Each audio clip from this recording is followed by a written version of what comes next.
work at this issue together. Those are all ways to handle this. But I think until we recognize that the whole situation has changed incredibly, and Europe, which has been a continent of origin for 4 centuries, has now become, for the last 4 decades, a continent of destination. And that requires psychological and political adjustments that simply haven't happened. Well, one problem you're facing is that politicians around the world tend to show very little sympathy for the plight of migrants. How do you address that problem? 2 ways.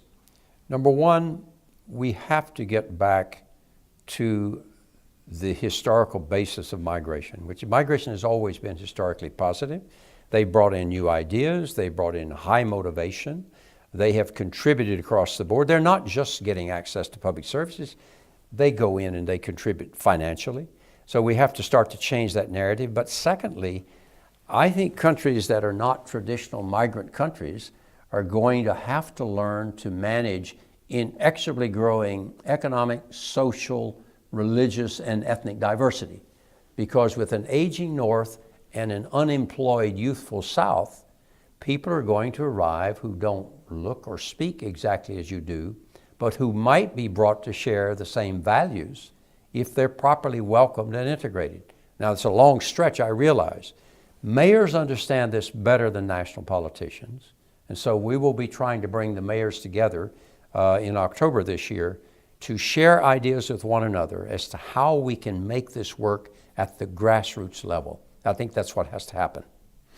Yet you're facing a rather unconducive trend of rising anti-immigrant sentiment around the world, and especially in Europe, that has only increased in the context of the spread of ISIS. How do you counter that?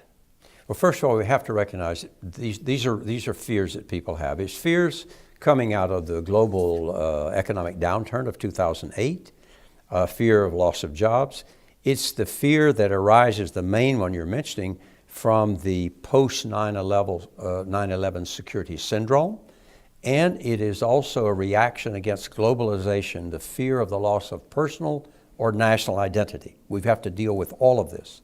But to do this, we have to knock down the stereotypes. There is nothing on the record that shows that migrants have more of a criminal tendency or a criminal record than nationals, not at all. It's usually